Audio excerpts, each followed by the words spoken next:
नमस्कार प्यारे साथियों, आप सभी को गणतंत्र दिवस की हार्दिक शुभकामनाएं। सर्वप्रथम मां शारदे को सत सत नमन। और इस शुभ अवसर पर मैं कुछ पंक्तियां कहना चाहती हूँ, उसके बाद फिर हम सेशन को शुरू करेंगे। तो कुछ पंक्तियां इस तरह से हैं। चलो फिर से आज वो नजारा याद कर लें, चलो फिर से आज वो नजारा याद कर लें, शहीदों के दिल में थी जो ज्वाला याद कर लें, शहीदों के दिल में थी वो ज्वाला याद कर लें, जिसमें बहकर आजादी पहुंची थी किनारे पे, जिसमें बहकर आजादी पहुंची थी किनारे पर, देशभक्तों के खून की वो धारा याद कर लें, देशभक्तों के खून की वो धारा याद कर लें। तो मुझे आशा है कि आप सभी को ये पंक्तियां अच्छी लगी होंगी। अब हम सेशन को स्टार्ट करते हैं। ये जो ब्रोकन विंग पोयम है, ये सरोजनी नायडू के द्वारा लिखी गई है, जो कि एक बहुत ही फेमस पोएटेस हैं हमारे भारत की। और इन्होंने इस पोयम के माध्यम से जब ब्रिटिश शासक भारत को छोड़कर जा रहे थे, उतनी समय जो लोगों के मन में विचार थे, उन विचारों को ये अपने इस पोयम के माध्यम से हम तक पहुंचाती हैं। तो ये जो पोयम लिखती थी वो song of love, death and destiny पर लिखती थी। उसी के बारे में यहाँ पर बताया गया है। द ब्रोकन का मतलब होता है टूटा हुआ, और विंग का मतलब होता है पंख, कि कोई एक ऐसा पक्षी है जिसके पंख टूट चुके हैं। मतलब कहने का ये है कि जब ब्रिटिश शासक भारत को छोड़कर जा रहे थे, तो जो भारत की स्थिति थी वो बहुत ही ज्यादा जर्जर हो चुकी थी। उन्होंने बहुत ही ज्यादा शोषण किया था भारतवासियों का। तो उसी के बारे में यहाँ पर बता रही हैं कि लोग किस तरह से इस मोमेंट को एंजॉय कर रहे हैं, क्योंकि अब फाइनली भारत आजाद होने वाला है, आजादी मिलने वाली है। लेकिन यहाँ पर बहुत ही बुरी स्थितियां भी रही हैं कि लोग अंदर से बहुत ही ज्यादा टूट चुके थे। तो उनको रिप्रेजेंट किया है ब्रोकन विंग के माध्यम से। मतलब कि ब्रोकन विंग हमारी स्थितियों को बताता है, उसी के बारे में बताया जा रहा है। फिर भी जो देशवासी हैं वो इस मोमेंट को बहुत ही उल्लास के साथ, बहुत ही ज्यादा हर्ष के साथ सेलिब्रेट करते हैं, और उसी के बारे में हम आगे डिस्कस करेंगे। तो यहाँ पर जो ये पोयम है द विंग, सरोजनी नायडू के द्वारा लिखी गई है, जैसा कि मैंने आप सभी को बताया। तो जो हमारी ये पोएटेस हैं, जिनको उपाधि दी गई है द नाइटिंगेल ऑफ इंडिया, मतलब कि भारत कोकिला के नाम से भी इन्हें जाना जाता है। ये कौन थी? ये एक इंडियन एक्टिविस्ट थी। ये बहुत ही ज्यादा अहम भूमिका अदा करने वाली वुमेन रही हैं, जो कि भारत को आजादी दिलाने में भी महत्वपूर्ण कार्य किए हैं। इनका जो जन्म हुआ था वो 13 फरवरी 1879 को हुआ था, और जो इनकी डेथ हुई थी वो 2 मार्च 1949 को हुई थी। अब हम कुछ इंपॉर्टेंट कीवर्ड के बारे में जानते हैं, जैसे कि जो द ब्रोकन विंग है, ये पब्लिश हुई थी 1917 में। और फिर इस पोयम के हम लाइन बाय लाइन एक्सप्लेनेशन को डिस्कस करेंगे, और इसकी जो समरी है उसे समझने की कोशिश करेंगे कि जो ये पोयम है कहना क्या चाह रही है। The great dawn breaks, the mournful night is past.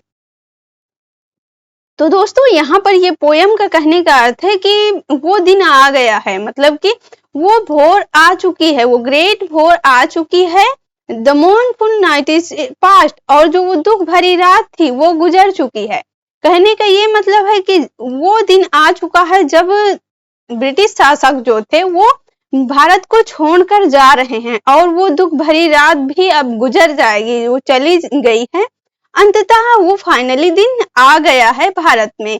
From her deep age long sleep she wakes at least, और यहाँ पर जो सी का मतलब है वो इंडिया, मतलब कि भारत माता को कहा जा रहा है कि वो अंततः अब जाग चुकी हैं उस डीप स्लीप से, जो वो इतने दिनों से सो रही थी, उस नींद से वो अब फाइनली जाग चुकी हैं। Sweet and long slumbering birds of gladness ope, यहाँ पर स्लम्बरिंग का मतलब होता है नींद। अब वो उस मधुर और लंबी नींद से क्या हो चुकी हैं? अपनी आंखों को खोल रही हैं, मतलब कि वो जाग रही हैं और लोगों के बीच में खुशियां प्रदान कर रही हैं। मतलब कि भारत माता अब अपने उस नींद से जाग चुकी हैं। जैसे कि अभी तक जो यहाँ पर शासक थे वो ब्रिटिश शासक थे, उनके जाने की वजह से भारत को आजादी मिल रही है, जिसकी वजह से लोग बहुत ही ज्यादा खुश हैं और उत्साहित भी हैं। Fresh lips to the returning winds of hope, और जो वो आशा की किरण है, मतलब वो आशा की जो स्वतंत्रता मिलने वाली वो आशा है, अब वो क्या हो रही है, वापस आ रही है और सभी देशवासियों के चेहरे पर एक मुस्कान सी झलक रही है। Our eager hearts renew their radiant flight। और जो हमारा ये ईगर मीन्स होता है उत्सुक, जो हमारे ये उत्सुक हृदय है वो बहुत ही बेसब्री से इंतजार कर रहा है उस समय का, टुवर्ड्स द ग्लोरियस रेनिसेंट लाइट। और यहाँ पर जो प्रकाश है वो किससे भरा हुआ है, ये दीप्तिमान प्रकाश ग्लोरी से भरा हुआ है। Life and our land wait there destined spring. और जो हमारे यहाँ के लोग हैं और ये जो हमारा भारत देश है ये उस शुभ अवसर का इंतजार कर रहा है। मतलब यहाँ पर जो डेस्टाइन्ड स्प्रिंग है वो उस अवसर के बारे में कहा जाता है कि जब आजादी का वो शुभ घड़ी रही होगी तो उस शुभ अवसर के लिए सभी जो देशवासी हैं, जो हमारा देश है, वो बहुत ही बेसब्री से इंतजार करता है। Song bird why dost thou bear a broken wing. तो यहाँ पर जो पोएटिस हैं वो उस बच्चे से क्वेश्चन करती हैं जिसके क्या हो चुके हैं, पंख टूट चुके हैं। उससे क्वेश्चन करती हैं कि तुम ये टूटे हुए पंखों के भार को क्यों सहन कर रहे हो। मतलब कहने का ये है कि यहाँ से जो ब्रिटिश शासक हैं वो तो जा चुके हैं, लेकिन जो यहाँ की स्थिति है, जैसे कि लोग बहुत ही अंदर से टूट चुके हैं, तो तुम इस टूटे हुए स्थिति को क्यों ढो रहे हो, ऐसा यहाँ पर पोएटेस क्वेश्चन कर रही हैं। अब जो अगला स्टैंजा है, यहाँ पर जो वो पक्षी है जिसके पंख टूट चुके हैं वो आंसर दे रहा है, कह रहा है कि sail spring that wakes mine ancient land again. मतलब कि जो एंशिएंट मेरी ये पुरानी धरती है वो पुनः से क्या होगी, जागती है और मेरे लिए स्प्रिंग लाएगी, मेरे लिए वो सुंदर सा जो सुनहरा अवसर होता है, वो मौका होता है। जैसे जो स्प्रिंग है वो बसंत ऋतु को दिखाता है, मतलब कि उतनी समय सब नए नए पत्ते आते हैं, पूरा जो सीजन होता है वो बहुत ही मनमोहक होता है। तो उसी तरह से जो ये नया नया शुभ अवसर आने वाला है वो क्या होगा, मेरे इस जो एंशिएंट लैंड को है वो पुनः उसको जगाएगा। Call to my wild suffering heart in vain. और जो ये मेरा हृदय है, बहुत ही ज्यादा सफरिंग मेरा हृदय है, उसको क्या करेगा, उसकी आवाज बनेगा। वो स्प्रिंग क्या बनेगा, उसकी आवाज बनेगा। और fate's blind arrow still the pulsing note. और जो ये ब्लाइंड एरो में ये जो पल्सिंग नोट है of my far reaching frail unconquered throat. और जो ये न जीतने वाली कुछ ऐसी स्थितियां थी उनसे जो दूर है, क्या वो उनको पा सकेगा। मतलब कि कुछ ऐसे अवसर भी थे जिसकी वजह से भारत पर बहुत ही ज्यादा स्थितियां जो खराब थी, तो क्या इन पर भी सुधार होगा।